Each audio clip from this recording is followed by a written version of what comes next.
2025 is wrapping up. It's coming to an end.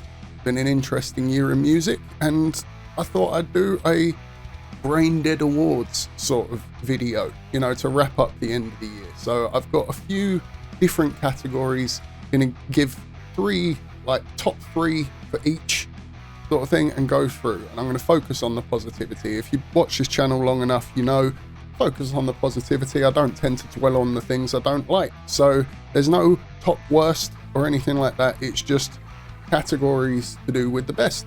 So guys, if you're new here, if you're a returning viewer, welcome to the Braindead Breakdown. This is my 2025 in music. So the categories I'm going for in this video, nice and easy. Got top new albums of 2025, so albums that were released in 2025. Top newly released songs of 2025, so once again, songs that were released in 2025. Obviously, I have to have heard them, all tweaked towards my musical taste and what I enjoyed, and I will tell you the reasons that I did. My favourite Braindead Breakdown videos of 2025, just to talk about some of the ones I had fun making this year. Then we're going to move on to my most listened to songs of 2025, most listened to albums of 2025. Both of those don't necessarily have to have been released this year. It's just what songs and albums that I was listening to a lot this year. And then finally, the top 3 live shows that I attended this year in order as well. So like I say, for each of these categories, I will be giving a position and a reason. So let's just crack on with it, shall we? Let's just move straight in to my top new albums of 2025. This here is the only category that has a couple of honourable mentions. I didn't want to do honourable mentions for these, I just wanted to do 3 and move on. But there were a couple of albums here that I felt needed to be mentioned, and I'll explain why. So, first of the honourable mentions, The Warning, live at Auditorio Nacional. The reason that this album was released this year, but it is a live album, and I did think about putting this in my top 3, but then I thought about it and I was like, I can't justify putting a live album in there because it's not new material. All of the songs that were played on this album were released on albums past and things like that. There's no new material. It's a live show, and as much as I love live shows and talk about my love of them and how I generally prefer them over the studio albums, talk about that a lot, I can't put it in there. I just can't, because it's a live album, it's not new material. So it's getting an honourable mention because I really love this album, but that's why, and that's how I've justified that. So apologies if you were expecting to see this in the top albums.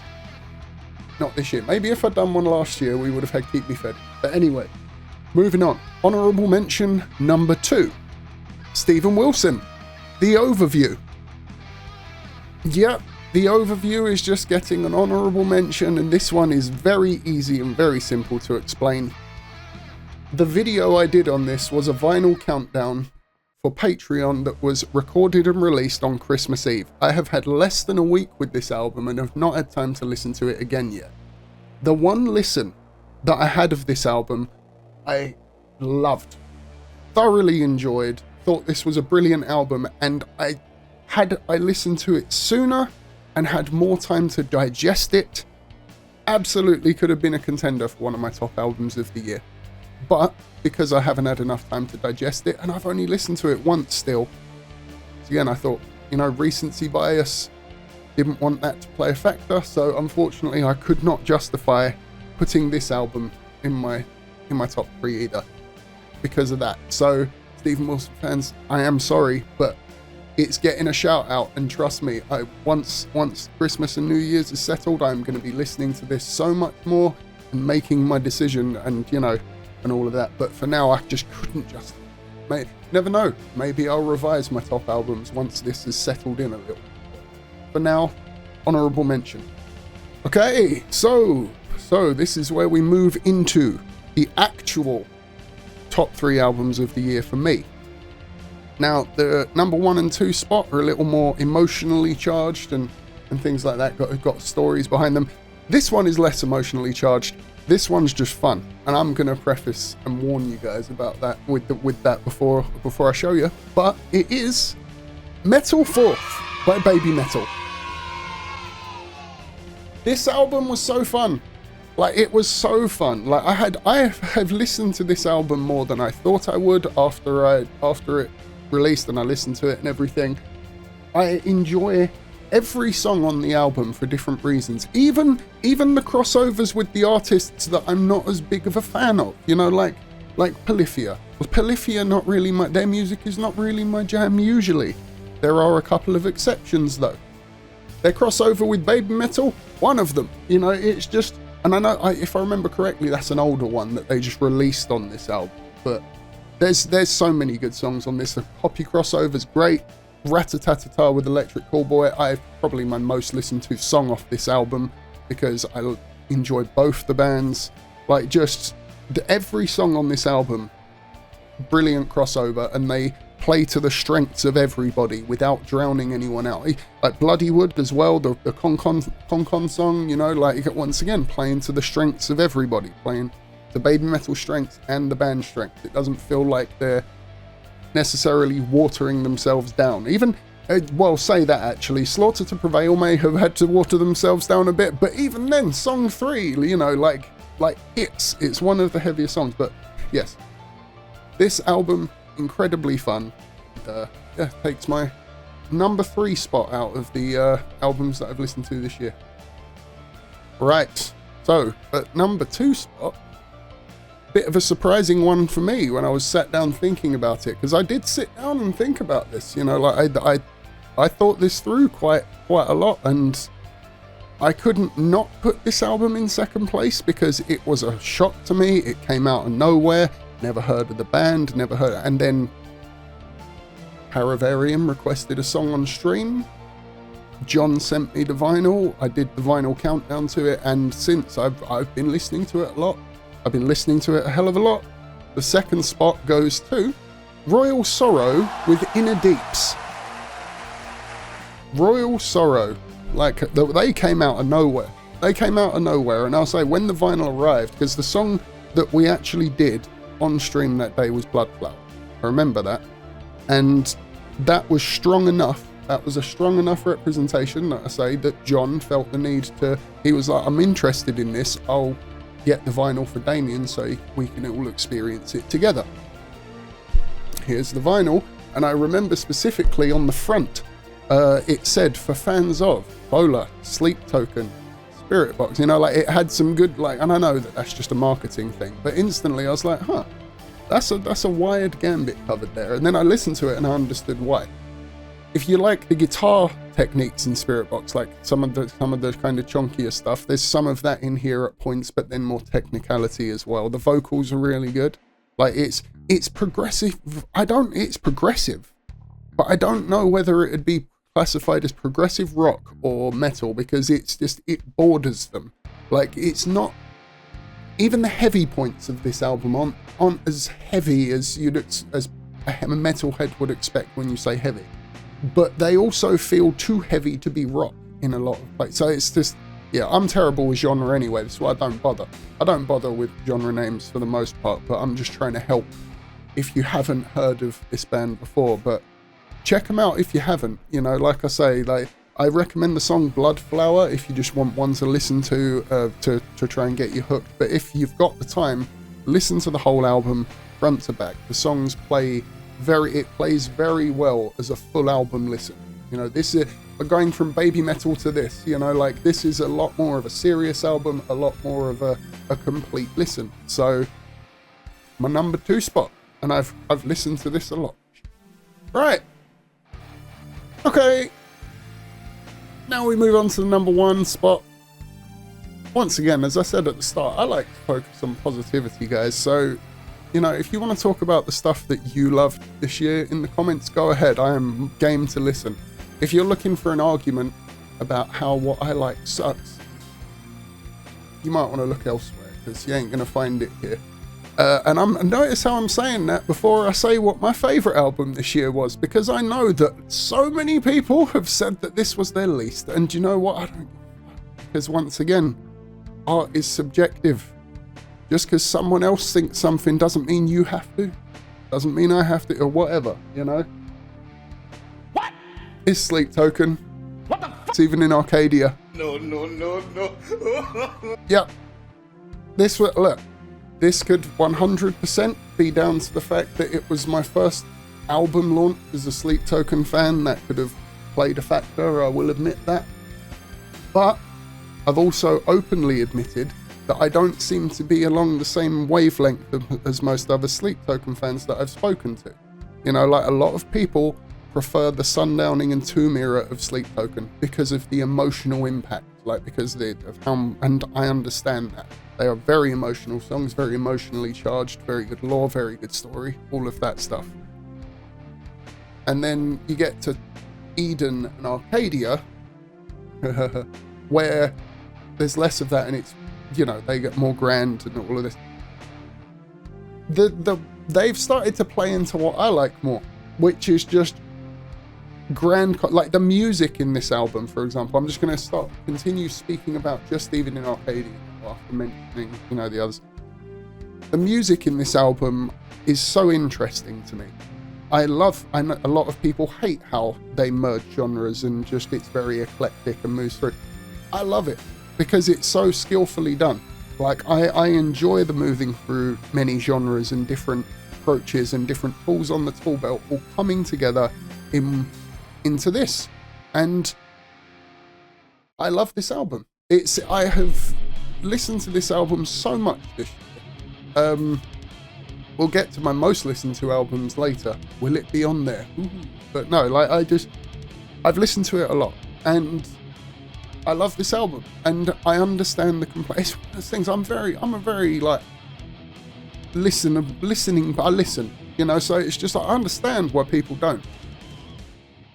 But the things that I don't like about this album don't overshadow the things that I do. And there's so much musically from you know, like you start with Windward, you know, end with Infinite Baths. I love that already. Like the amount of times I've listened to Windward followed by Infinite Baths just as a one piece because I love those two songs together, as well as listening to the whole album. And you know, most of my music consumption this year has been through my vinyl record collection on my record players as well. So I love sitting down and listening to this whole album. There are a couple of earworms, like Caramel's an earworm, man. Like, you know, Caramel's an easy earworm and things like that. And they come on and they're just easy listening. But the whole album from start to finish, I love listening. Like, and easily takes my top spot because I love the composition. It's inspired me. Like, I'd say, I wouldn't say it's inspired me the most. I think that was Eden still, just because of like some of the compositional choices on Eden. But there's still so much here that has inspired me, even down to, even down to how I would approach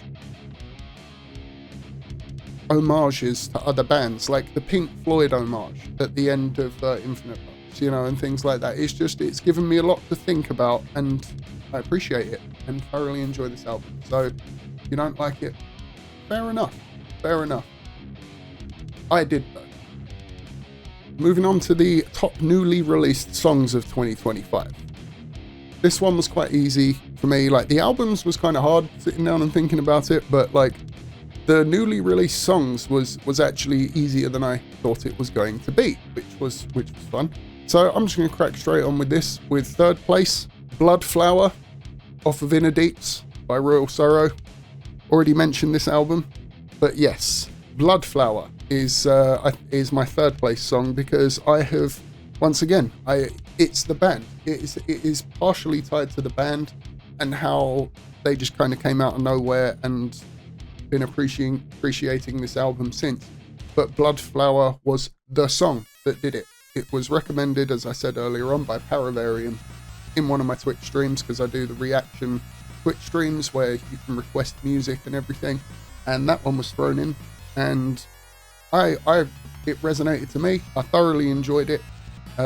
John did too, gifted the album, and like I say, I've been listening to it since. But Bloodflower was the song, and as much as there are so many good songs on it, I love Release Shadow, I love Samsara, Looking Glass, in the title track as well, Inner Deeps. Like there's some bangers on here like that I thoroughly enjoy. but I always find myself coming back to Bloodflower because it was the one that brought me to the dance. So that is my top 3. That is my 3rd place song for top songs of 2020.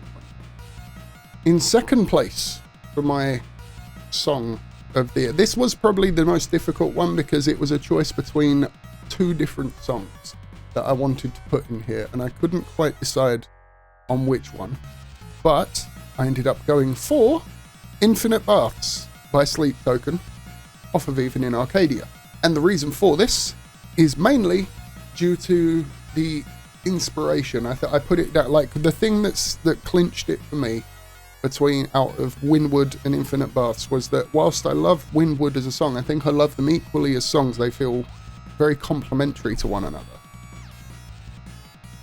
I have the musician brain also learnt a lot from Infinite Baths. Like I said earlier on, talking about the album itself, the how to homage an inspiration of yours without ripping it off, like, and things like that. That it's tough to do. It's tough to do in music, and I think that there's a lot to learn in Infinite Baths, and from the storytelling of the lyrics, from the storytelling of the music as well, with no lyrics in well, you can say this about a lot of their music, but with no lyrics, a story is told, and it's just, I take a lot of inspiration from them. And yeah, 2nd place, Infinite Baths this year for me.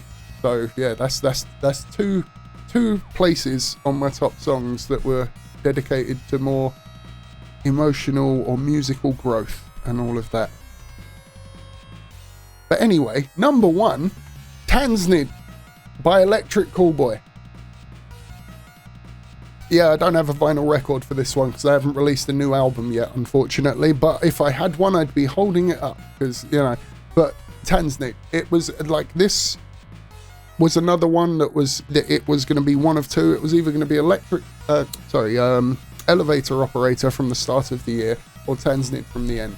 And I thought about it, and it didn't take long, and I will 100% say probably a bit of recency bias here, as well as the fact that we were at the November 11th show and they opened with it. They also played Elevator Operator, yes, but Tansnid got everything moving, and like, the video is amazing, the song is incredibly fun, and I just cannot help but smile when that song is on. Ever since I first saw the video, the reaction is up on the channel if you'd like to go and see it, but it made me smile. It brought out the goodness.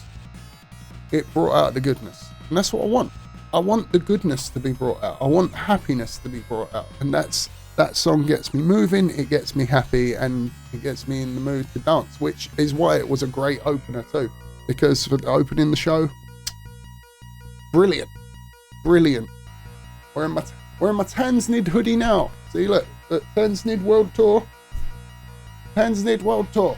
There you go. Song of the year for me. Loved it. Absolutely loved it. Did it redefine how to write music and all of that kind of stuff? No. But did I fucking love it? You're damn right I did. Alright, so now moving on to the next one. Is my favourite Braindead breakdown videos of 2025. I thought this would be a fun little category to break things up and everything. I've made a lot of videos. Made a lot of videos again this year, and most of them reactions, of course, because that's what you guys come for. Spoilers, there's only one reaction in this top 3, and it's a different kind of reaction anyway. So I'm going to start with 3rd place, Sleep Token Euclid, but the vocal melody is played on electric guitar. Yeah, like that. So kicking up, like, I'm a guitarist. Like, that's what I'm really in. Like, this the whole reason I listen, like, music and everything. Guitar got me interested. Guitar was the thing that pushed me to be as interested in music as I am. Learning guitar was the thing that pushed me to learn more about, notes and music and the theory and all of that. So guitar very much is my central heart of my music, to put it in some you know, trying to off the cuff here. This is not a scripted video, but outside of obviously the placements, but like Sleep Token Euclid, but the vocal melody is played on guitar. It's something that I wanted to do for a very long time. I wanted to do the whole song. I wanted to try and find someone to play the drums on it and stuff like that, and just do the whole thing from scratch.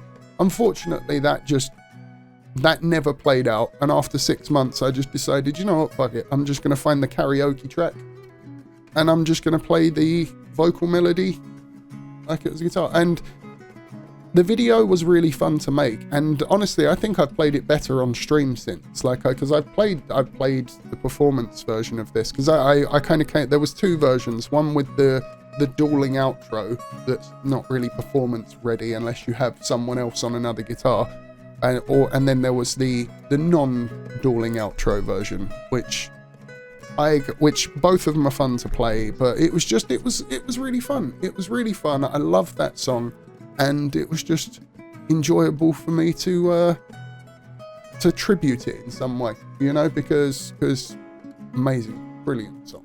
So there you go. Second place video is Bill Murray put on such an amazing show. The post-concert vlog.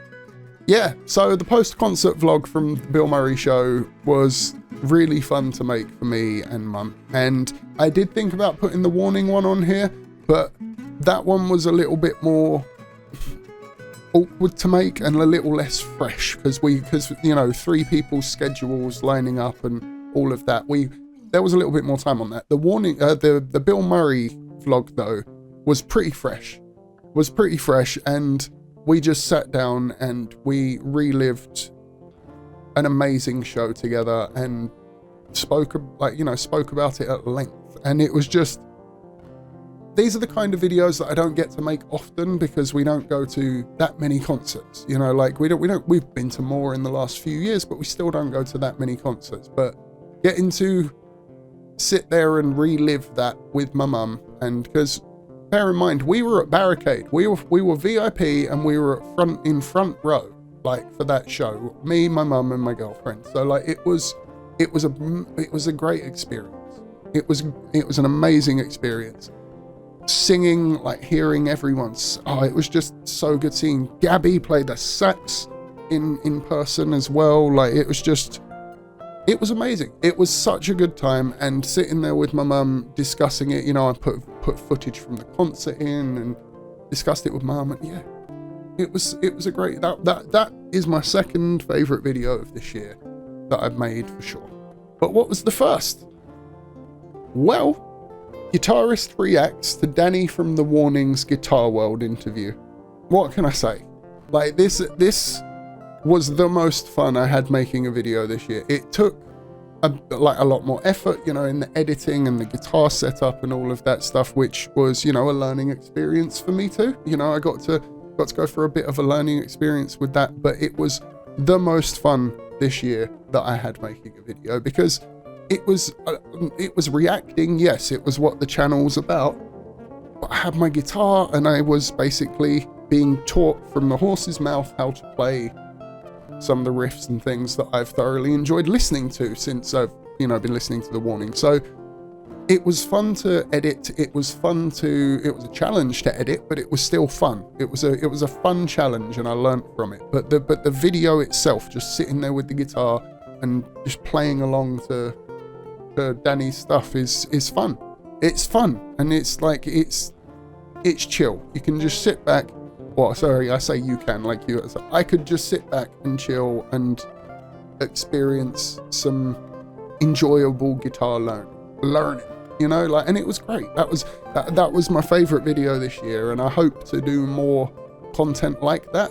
I'm thinking about, like, hunting down more videos of famous musicians, you know, like talking through their own riffs and their own music, and like teaching us it, and then maybe I sit down and do it. I'm thinking about doing more videos like that because of how much I enjoyed making that video. So yeah, that was my favorite Braindead breakdown video of 2025.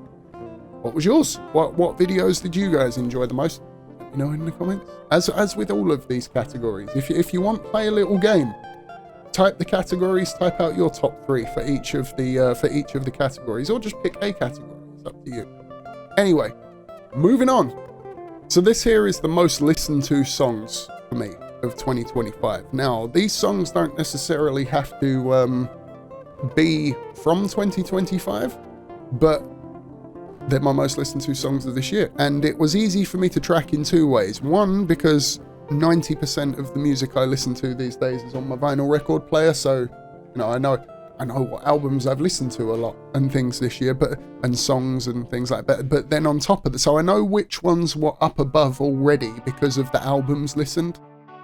But then one put it over the edge is that about 3-4 months ago, I started using a software called MusicBee, which collates all of my vinyl rips, you know, because I rip my vinyl records to digital so I can listen to them on shuffle whilst playing games and things like that.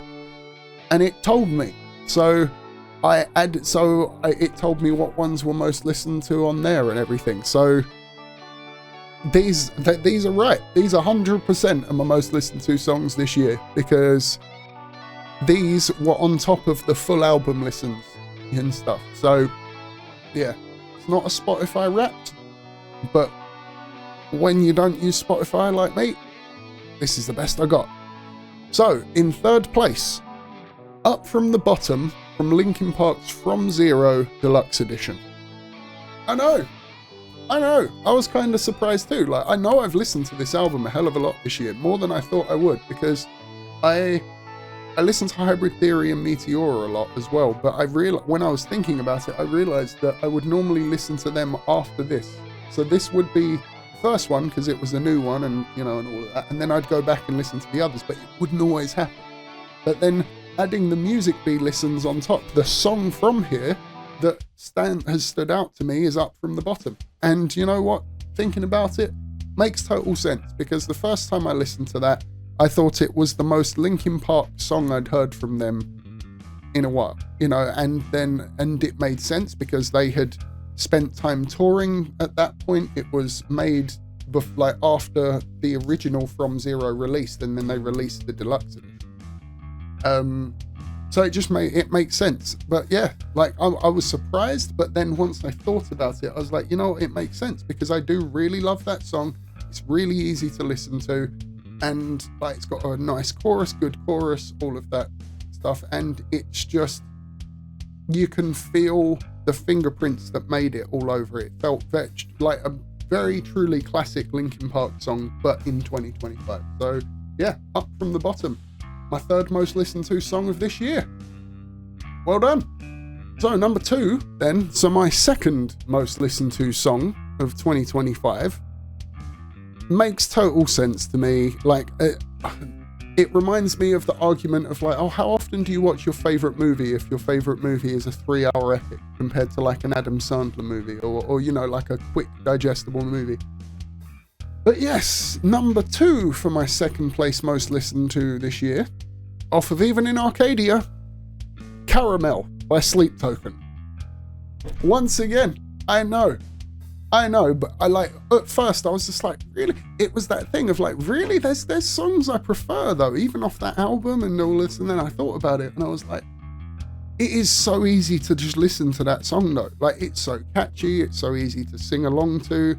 You know, like most people I know like that song, so it's one of those ones that is easy to throw on when people are around, or in a playlist, or in a queue, or whatever, you know? And then on top of that, I thought about it and I was like, shit, the amount of times I've listened to that song because other people have put it on this year as well. Like, oh my God, like, yeah, like that completely tracks. That 100% tracks. So yes, Caramel by Sleep Token, my 2nd most listened to song of this year. Okay, fair. Yep. So, in 1st place for most listened to song this year, which is another one that made me laugh. It made me laugh when I figured this out, but completely tracks. Off of American Motorsports by Bill Murray, we got Bow to Cashew. Another one that at first I was just like, really? That's the one? And then the more I thought about it, I was like, it's the one. it is the one that, yeah.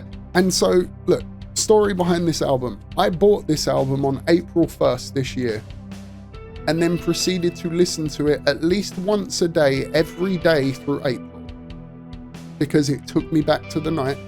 Still was doing that in May, and then throughout the rest of the year, I've listened to this thing, like the physical vinyl record of this thing, so many times, on top of playing it on stream whenever I need, like playing songs on stream from it whenever I need to something quick that I know I like to go to. Like, it is the most digestible album that I own, but like, it's banging. It's got like banging choruses, all that. It's the most, but Bow to Cashew stands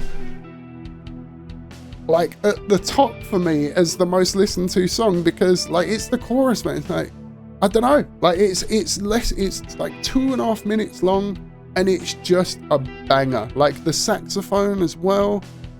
Let me know, how do you make it look so easy to let me go? Why won't you let me in on your secret? Cause I'm still picking up. It's just like, it's so easy to just latch on to the melodies in that song. And then, you know, the guitar and saxophone. Like, Bow to Cashew, man. Bow to Cashew. Another one, like I say, as soon as I thought about it, I was like, it makes total sense that's my number one listened to song of 2025. Well done, Bill Murray. With your earworms. So now we move on to my most listened to albums of 2025. And once again, this one was easy. Like, this one was easy. I didn't even have to listen, because I don't listen to full albums digitally, really. Like, I listen to them on shuffle. So that was more of a most listened to songs thing. Like, listening to full albums on vinyl has become very much a hobby of mine in the last couple of years, just experiencing the music in full.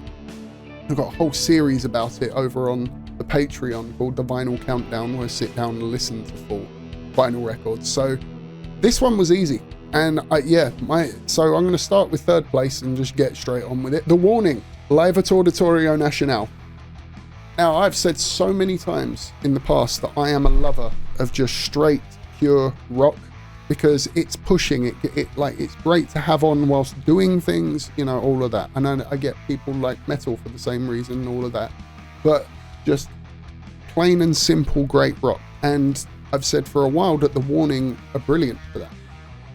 This album came out late this year, but it has got so much playtime in here, because it is a lot of songs. Like, there you go. That's the track listing. That is the track listing for this album. And I can just do shit.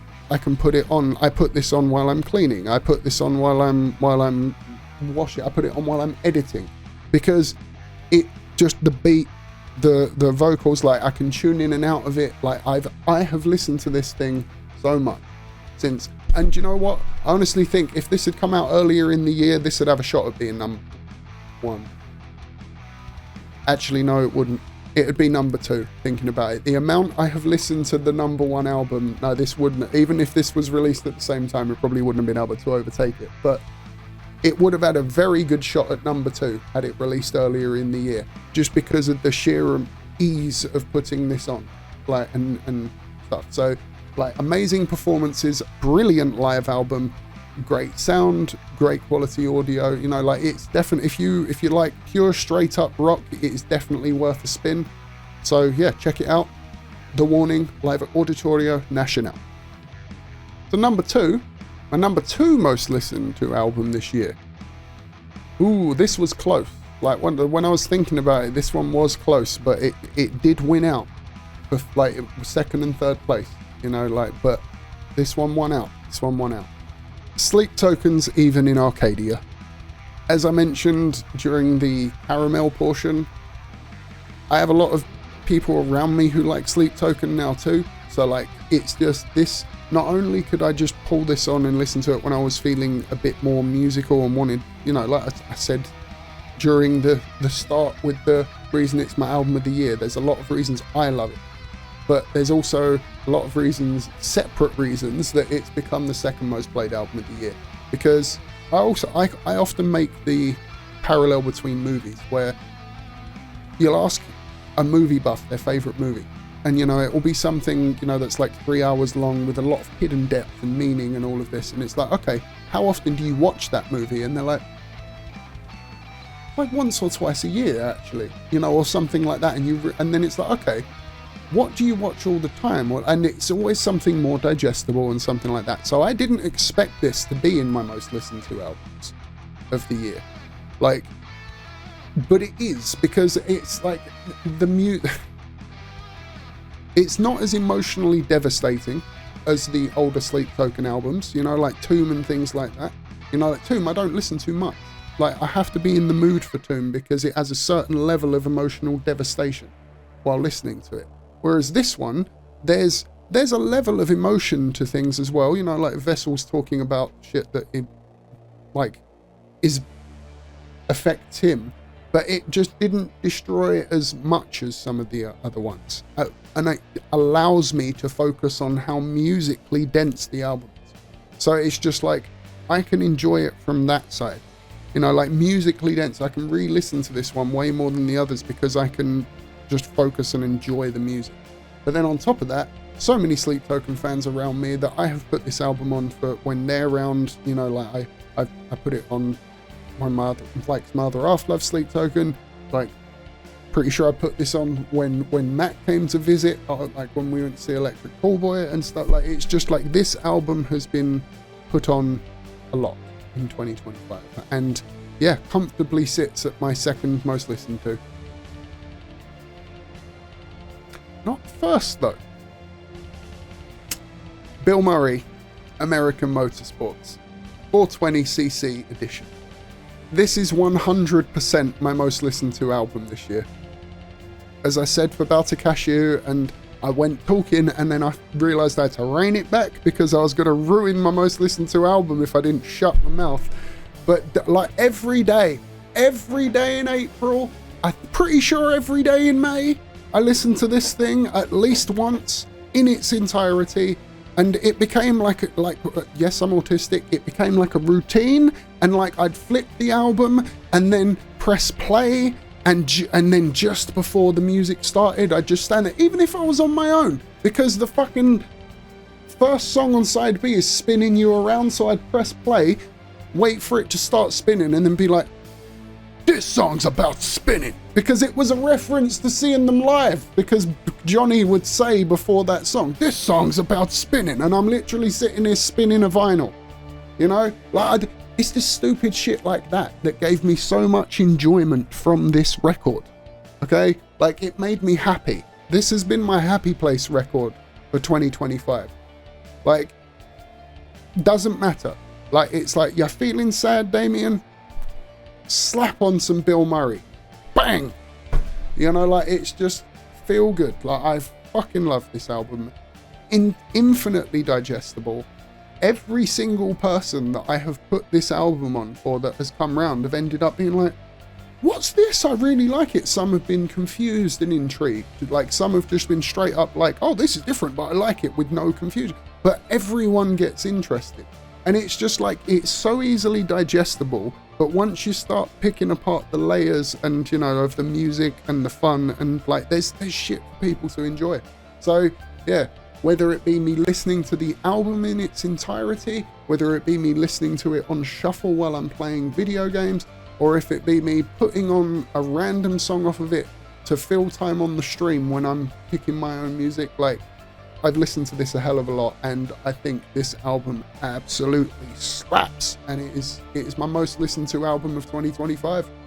If it released this year, I would be saying it's my favourite album of 2025, but I don't think it did. I think it released at the end of 2024. So I can't say that, but Anyway, also, there's 14.5 with a line, the uncredited final song, the end from Live in Atlanta. So it bookmarks itself. You've got the end as the first track, and then you got the end Live in Atlanta as the last track. Bookmark.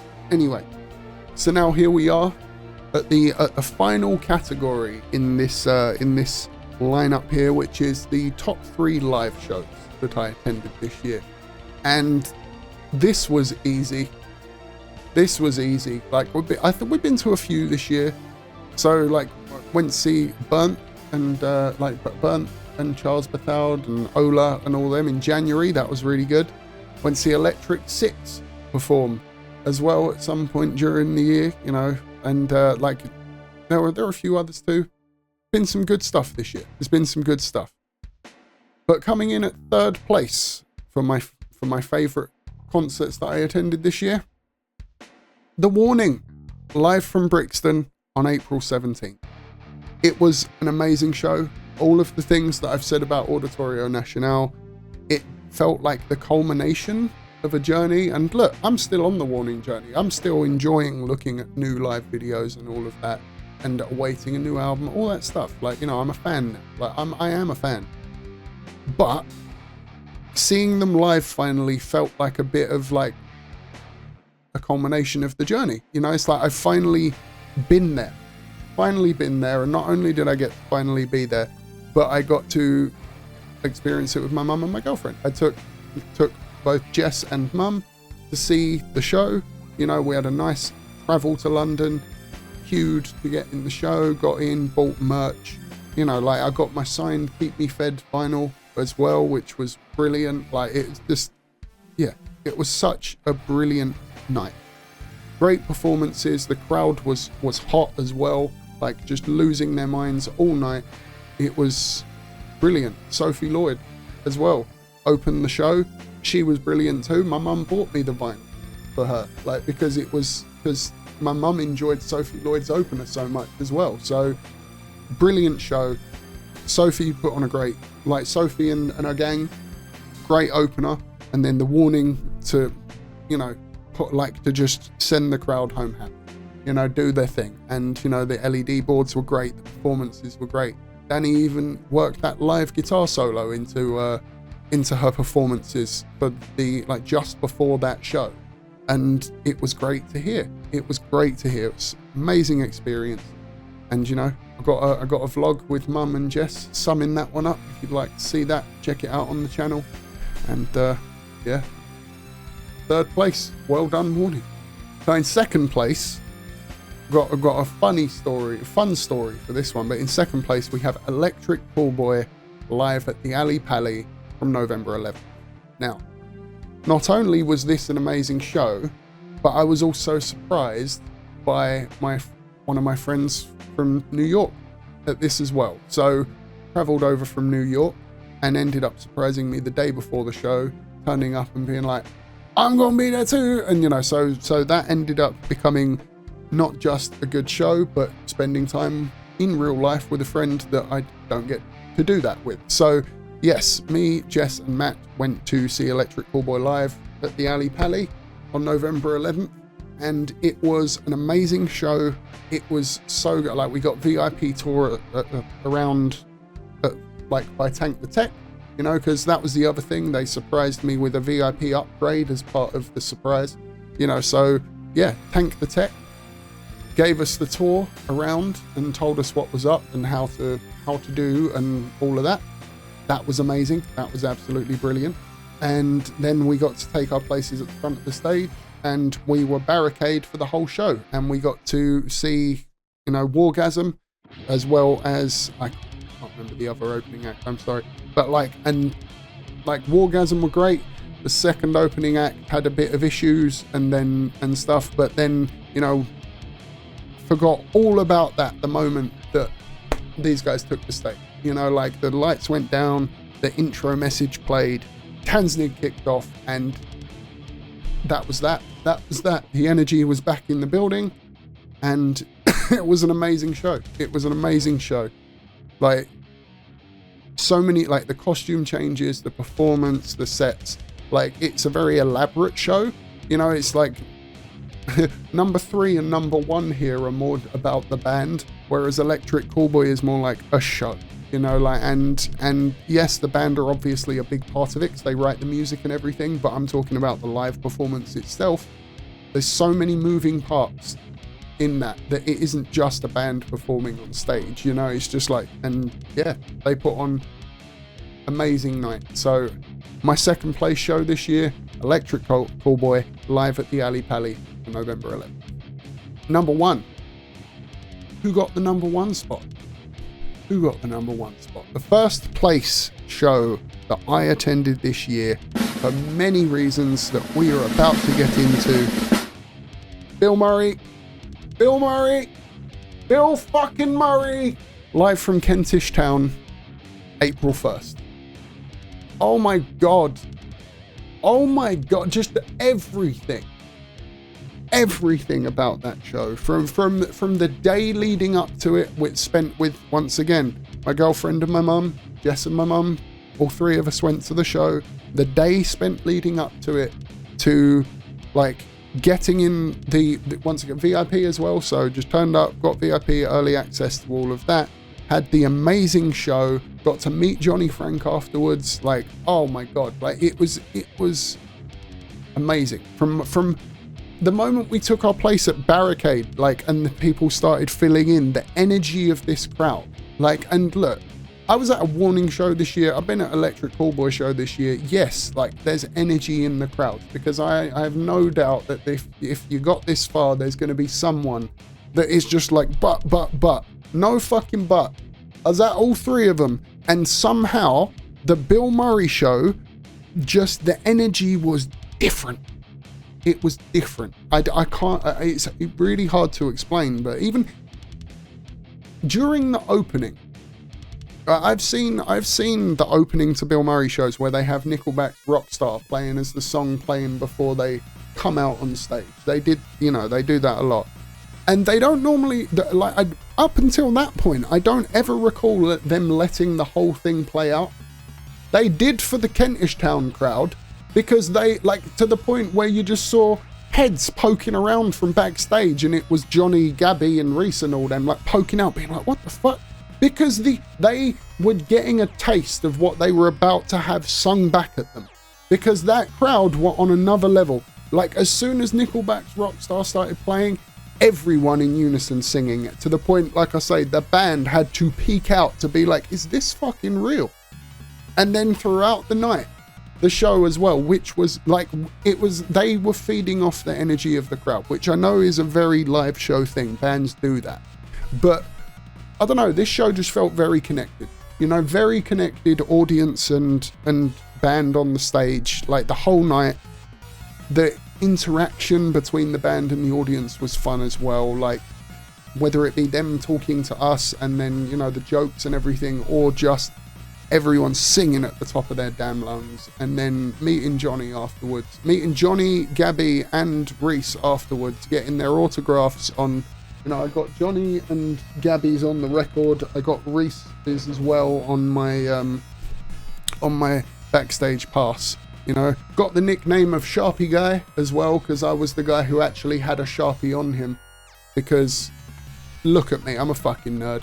You know, like, so yeah, I had the Sharpie on me, but like, yeah, I was Sharpie Guy. And then once we got out and, you know, we all got the train home that night together, you know, we didn't get a hotel or anything like that. Me, Mum and Jess all got the train home and just relished in it. The whole way home, we spoke about the experience, we spoke about the fun, and then made the videos. Like, yes, just Bill Murray live from Kentish Town, without a shadow of a doubt, top concert this year. That was another one where second and third may have had a bit of a fight out for it, you know, like they could have had a bit of a fight, but first was always Bill Murray. Like, every show I've been to has been compared to it since, and I've been like, just, yeah, and yeah, Bill fucking Murray. But anyway, guys, Happy New Year. That's it for Braindead Breakdown in 2025. I appreciate you all helping the channel grow. You know, like, it's still growing and we're still making videos, and I continue to plan to do so. I'm going to do so throughout 2026 and hopefully have some more interesting stuff as well as the reactions and things. But yeah, guys, Happy New Year from Braindead Breakdown. One last time in 2025, I have been Damien, and hopefully I will catch you guys in the next one. Peace.